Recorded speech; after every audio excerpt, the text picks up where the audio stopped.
Il était une fois une vieille chèvre. Elle a eu 7 enfants. Elle les aimait autant que seule une mère peut aimer ses enfants. Elle allait aller dans la forêt, apporter des herbes et des branches pour le déjeuner. Elle a appelé tous ses enfants et les a avertis d'avoir peur du loup maléfique. Il fait souvent semblant, mais vous pouvez immédiatement le reconnaître à sa voix grossière et à ses pattes noires. Les petits enfants ont tout compris et ont assuré à leur mère qu'ils seraient très prudents. La vieille chèvre partit tranquillement. Peu de temps s'est écoulé. Soudain, quelqu'un a frappé à la porte et a crié d'une voix grossière que les enfants devraient immédiatement l'ouvrir. Mais les enfants de la voix rugueuse ont réalisé que c'était un loup. Ils ont répondu que ce n'était pas la voix de la mère, sa voix était gentille et fine, et cette voix était très impolie, ce qui veut dire que c'était un loup. Puis le loup est allé chez le marchand et s'est acheté un grand morceau de craie. Il en a mangé et sa voix s'est affaiblie. Il est revenu, a frappé à la porte et a demandé d'une voix mince aux enfants de l'ouvrir. Le loup a posé sa patte sur la fenêtre et attend. Et les enfants l'ont vu et ont répondu que les pattes de la mère n'étaient pas noires, mais blanches, ce qui signifie que c'était un loup. Puis le loup a couru à la boulangerie et a demandé de lui donner de la pâte. Le loup a oint sa patte avec la pâte. Le méchant s'est approché de la porte pour la 3e fois, a posé sa patte blanche sur la fenêtre et a frappé. Ils ont vu les enfants que la pâte était blanche et ont pensé que c'était leur mère. Ils ont ouvert la porte, mais il y avait un loup devant eux.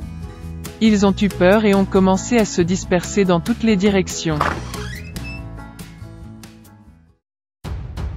Un enfant a sauté sous la table, un autre sur le lit, le 3e sur la cuisinière, le 4e dans la cuisine, le 5e dans le placard, le 6e sous l'évier et le 7e s'est caché dans l'horloge du grand-père.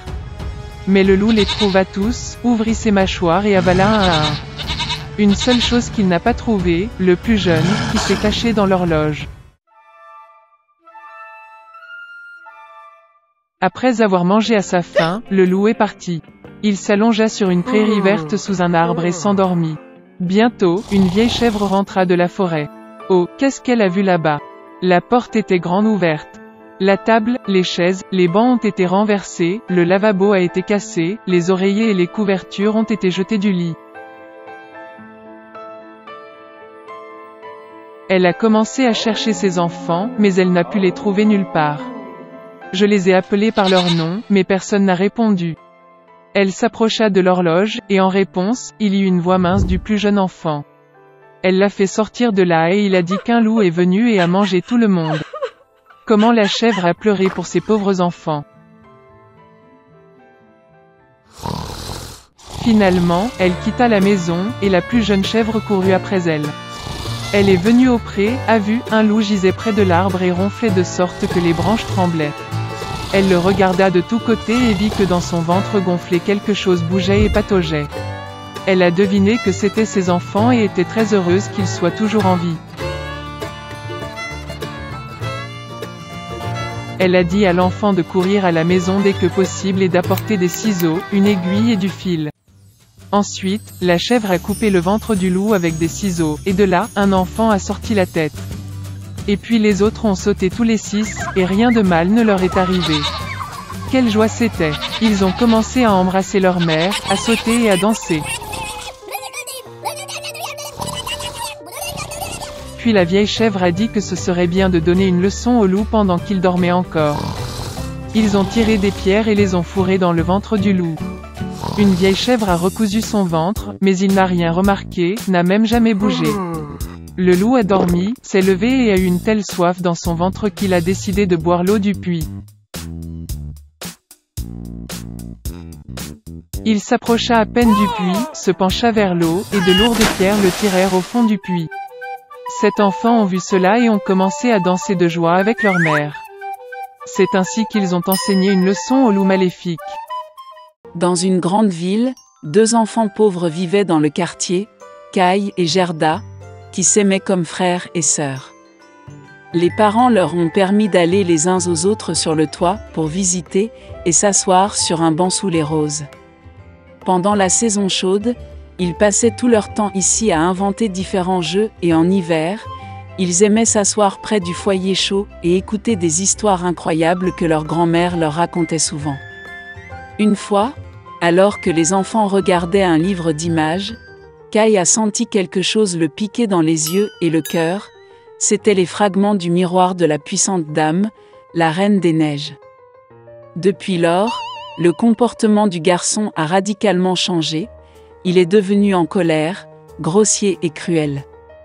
Un jour, Kai a fait de la luge et n'est jamais revenu. Quand Gerda a appris la disparition de Kai, elle a pleuré pendant un long moment. Mais elle était sûre que Kai était en vie, alors elle décida de partir à sa recherche. Pendant longtemps, Gerda a marché à travers les forêts, à travers les champs, puis elle est tombée sur une magnifique maison, enterrée dans les fleurs. L'hôtesse est sortie vers elle. C'était une vieille sorcière avec un grand chapeau de paille. La vieille femme aimait vraiment Gerda, et donc elle a ensorcelé la pauvre fille et l'a laissée avec elle pour toujours. Gerda a oublié le but de son voyage et a passé beaucoup de temps à jouer dans le magnifique jardin de l'hôtesse hospitalière. Une fois, elle a accidentellement vu une rose et s'est souvenue de Kai, et se réveillant immédiatement de la magie, elle a pris la route. Sur le chemin, Gerda a rencontré un grand corbeau intelligent. Il a dit à la fille qu'il connaissait une princesse sur le point de se marier et que son fiancé ressemblait beaucoup à Kai. Le corbeau accepta de lui emmener Gerda. Une fois dans le palais, Gerda a réussi à voir le futur prince. Malheureusement, ce n'était pas Kai. La princesse, ayant entendu la triste histoire de la jeune fille, lui a offert une voiture d'or avec un cocher et des domestiques, ainsi que des chaussures, un manchon et une robe magnifique. Et Gerda a pris la route. Dans la forêt sombre, la voiture étincelante a immédiatement attiré l'attention des voleurs, qui l'ont immédiatement attaquée. Le voleur a fait prisonnier Gerda. Elle a emmené Gerda au château du voleur pour montrer sa ménagerie, qui contenait des pigeons forestiers et des reines de Laponie. En entendant l'histoire de sa captive, le voleur eut pitié d'elle et la laissa partir avec le renne à la recherche de Kai. Le renne a amené la fille à la vieille femme Lapone, qui a réchauffé et nourri la jeune fille épuisée. Elle a écrit quelques mots sur la morue séchée à son amie Fine, qui vivait près du palais de la Reine des Neiges, en lui demandant de l'aider. Elle expliqua à Gerda que la raison du mauvais comportement de Kai étaient les fragments du miroir qui frappaient son cœur et ses yeux, et il ne serait jamais le même si la glace n'était pas fondue par le pouvoir d'un cœur chaleureux et aimant.